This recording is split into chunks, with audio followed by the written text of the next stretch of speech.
Just give me a second.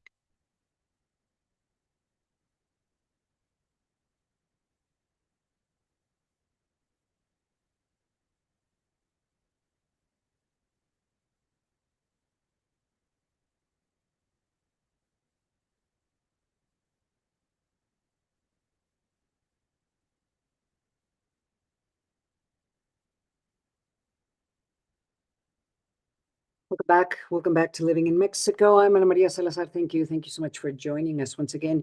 You can follow me on my Twitter account or X account at AM Salazar, or we do have a Twitter account for this show where we provide information, news, analysis about what's going on in Mexico, both in English and in Spanish, which is at Mexico Daily. And of course, we're starting to do YouTube Live, and we will be posting interviews that we broadcast on this show throughout the week. So please follow us. So if you're following the news, you know by now that there's been a series of decisions that President Donald Trump has made regarding Mexico, law enforcement in Mexico, concerns in regards to trafficking of fentanyl from Mexico to the United States, and migrants from Mexico, traffic of or movement of migrants from Mexico to the United States. And a series of executive orders were issued not only by Donald Trump, but now different agencies are issuing their own internal memorandums in regards to how to proceed based on what seems to be the priorities of Donald Trump in regards to Mexico. A week ago exactly, Donald Trump, a little less than a week, announced that he would not be imposing tariffs, 25% tariffs on Mexican goods that are exported to the United States if Mexico would take steps to prevent the trafficking of fentanyl and migrants into the United States. There was a conversation on Monday where a decision was agreed not to impose at that time these tariffs, but that there would be a series of conversations and meetings that would take place in the next month, by which there would be one more. I think there's going to be a conversation between both presidents, President Sheinbaum and President Donald Trump, in which a decision will be made as if just to decide whether Mexico has done enough or not, at least in the views of President Donald Trump. Additionally, one of the first memorandums or executive orders that was signed by President Donald Trump was to declare Mexican cartels as terrorist organizations. And on Thursday afternoon, a memorandum was issued to DOJ attorneys that laid out instructions as to how to proceed in terms of prosecuting these organizations. The name of this memorandum was quite, I don't know if shocking, but quite interesting. And it was the total elimination of criminal organizations. To talk about all of, these orders and these decisions and what will be different now than how the United States would proceed against these organizations, let's say 2 months ago. Joining us is Barbara Llanes. She is an attorney in Miami. She's a former DOJ prosecutor. She lived in Mexico. She worked out of the U.S. Embassy here in Mexico for many years. And once again, I really appreciate you joining us. Barbara, can you just lay out what these orders are and how the way the U.S. persecutes, investigates, and goes after these criminal organizations? As you know very well, there's a concern in Mexico that high-level Mexican politicians could fall on this prosecutorial net. Welcome to the show. Thank you, Ana Maria. It's a pleasure to be here. Lots of developments, as you've mentioned. So, like you mentioned, the executive order basically indicated that that the cartels would be designated as terrorist organizations. And when you combine that with the memo from the new U.S. Attorney General, Pam Bondi, the question is, okay, well, who's got to be on the lookout? Who has to worry that they may be prosecuted? Because what the memo now says is that one of the focuses of the Department of Justice is to eliminate cartels and terrorist organizations. And so there's a number of things that that memo provides for.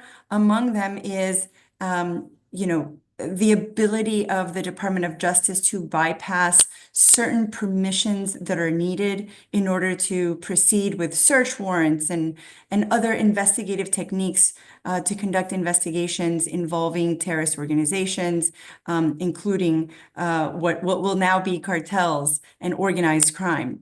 The memo also seeks that seeks to charge the most serious offenses for these organizations. And of course, that's now going to include terrorist organizations. And it's also going to be seeking potentially the death penalty, the types of charges that may include the death penalty. Because the executive, if you are designated as a cartel, a terrorist organization, and that means that you may be prosecuted for one of the terrorist-related, very serious charges that exist in the U.S. books.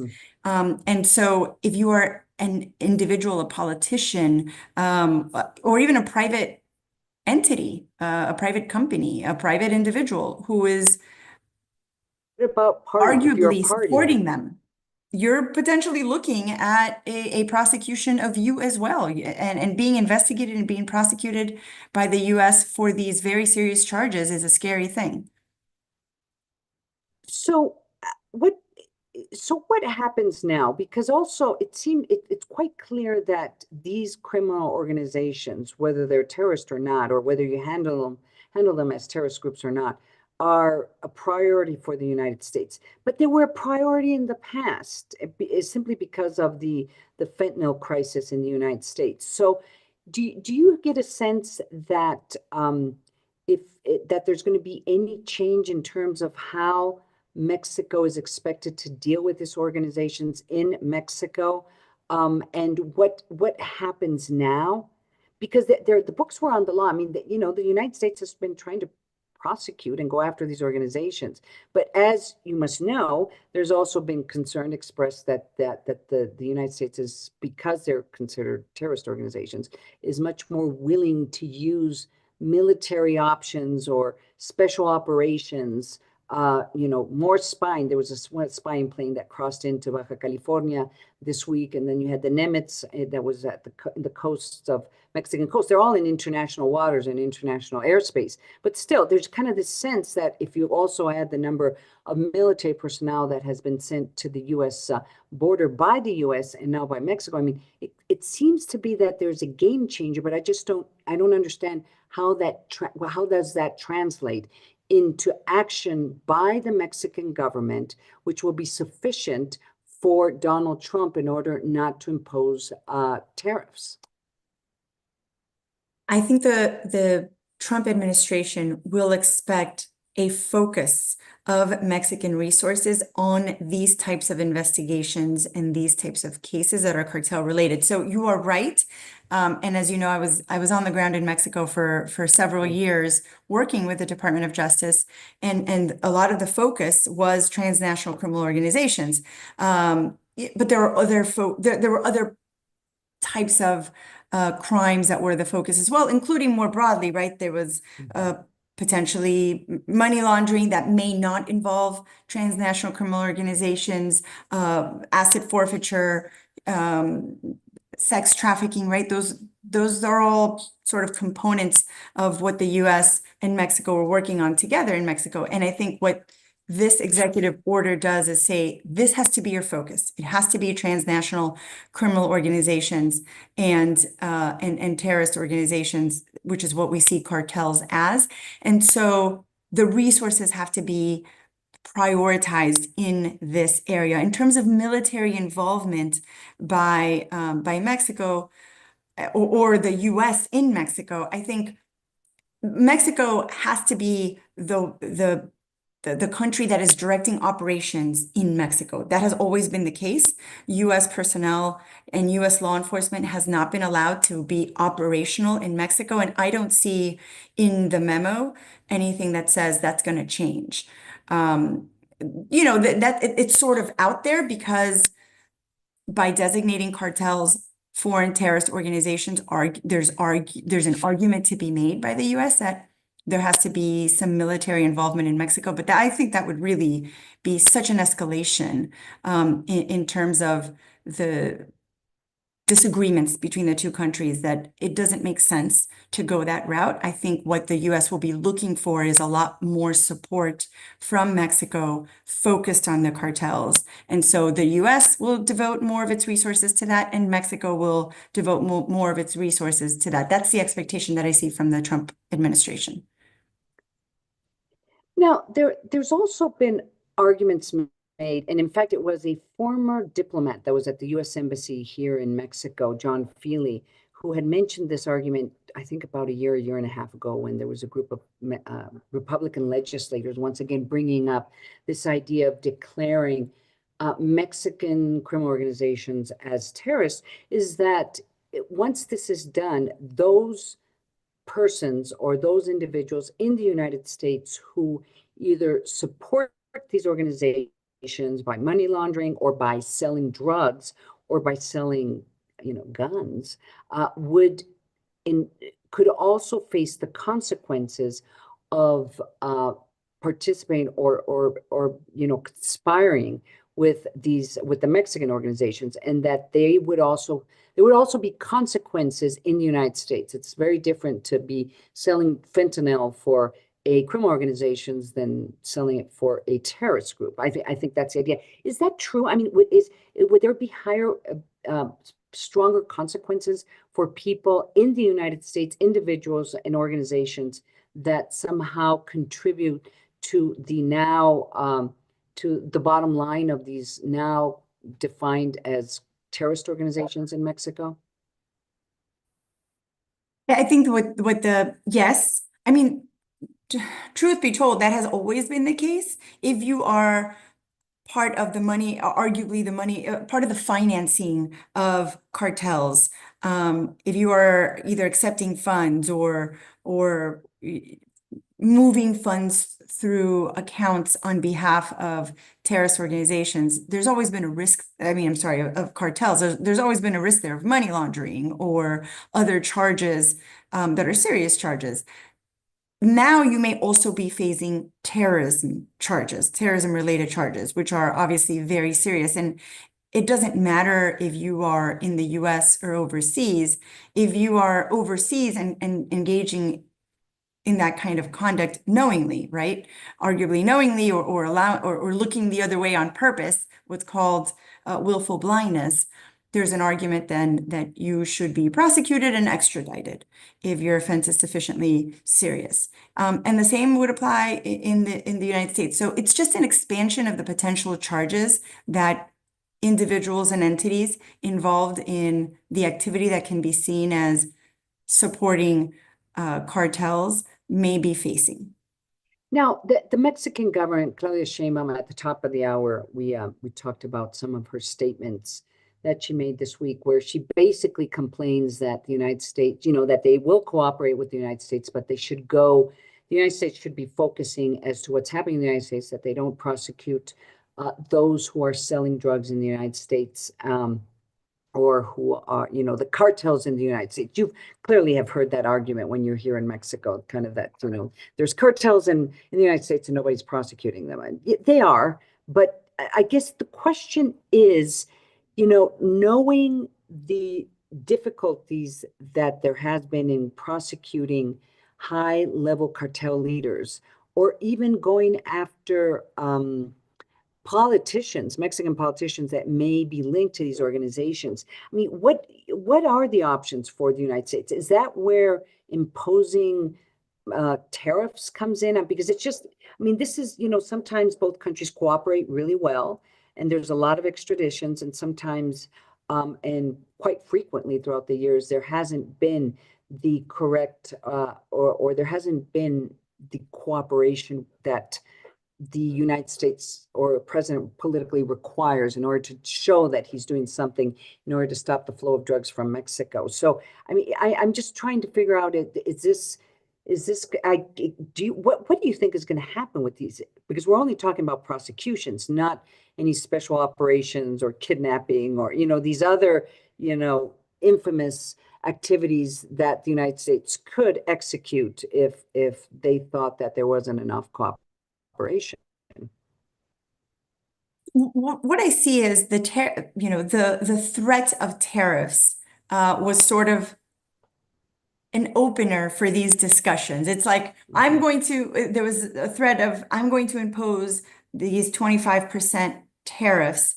And then, okay, let's hold off on these tariffs, right? And now all of these memos are coming out saying this is what we expect from Mexico, with the threat of the tariffs looming above, right?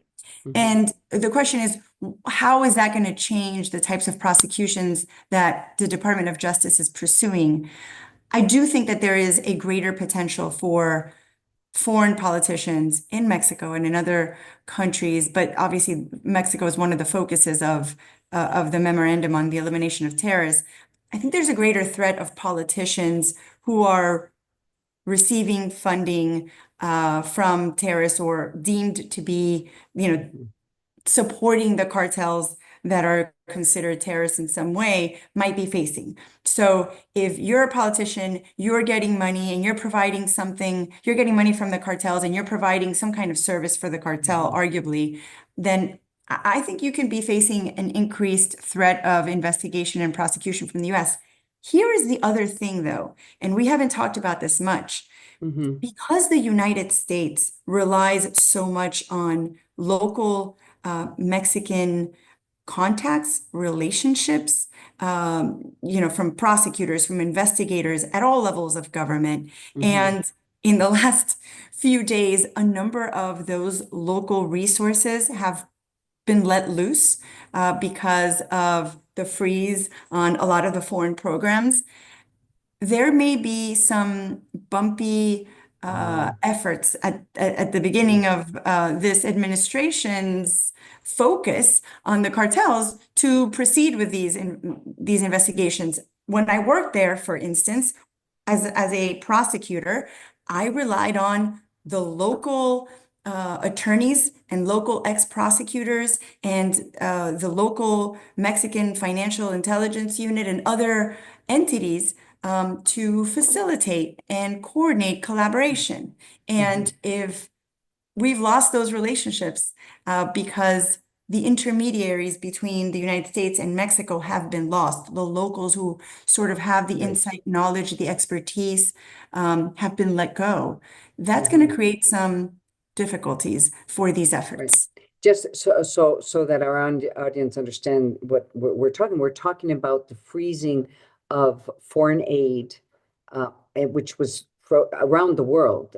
And this would include not only USAID, that basically is being dismantled as we speak. And there was a lot of programs that USAID had offered throughout the years that had to do with the justice system, but also INL, which is another source of funding from the State Department, which my understanding as of right now, all those funds have been frozen. And these funds were used in part to do training, to take people to the United States for training. I mean, it created some level of cooperation that was very important. In addition to the other problem, which I'm so glad you mentioned, is that there is a lot of friction between both countries, and it has been this friction is quite obvious because of the arrest of the former Secretary of Defense, and then he was released and he came back to Mexico. But that was what, 3 years ago, and there's still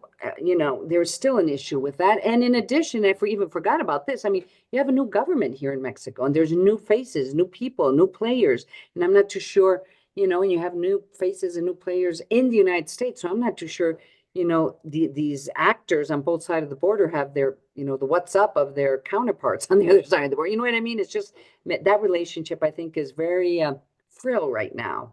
I may be wrong, but I'm pretty sure that that's part of the problem.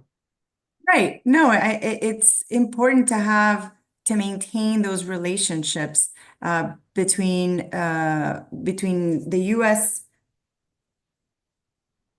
U.S. prosecutors, the U.S. investigators, including the law enforcement agencies and the counterparts in Mexico. And that takes time, that takes being on the ground.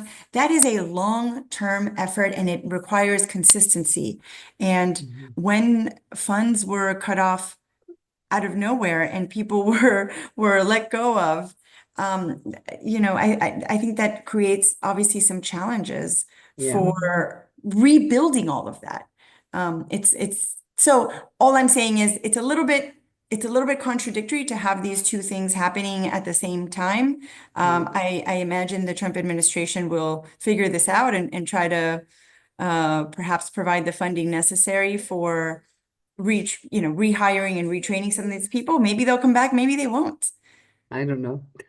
It was so interesting to talk to you. Promise me you'll come back soon, because this is like, it's just trying to decipher this has been so difficult because it's so much information that is, and a lot is taking place right now, and it's not clear. I mean, we haven't even spoken about the spying planes and the Nimitz on the borders. I mean, all of this means something. It's just that when I just haven't been able to decipher it, and it's difficult because there's a lot going on. Thank you so much. Barbara Llanes, former DOJ prosecutor. She spent many years here in Mexico. She knows the Mexican criminal justice, and she knows also in detail how the U.S.-Mexico bilateral relationship should work, at least on criminal matters. Thank you so much for joining us here on Living in Mexico. Thank you for having me. Thank you. We're going to go to commercial break. I'm Ana Maria Salazar. Thank you for listening and watching Living in Mexico. We'll be right back.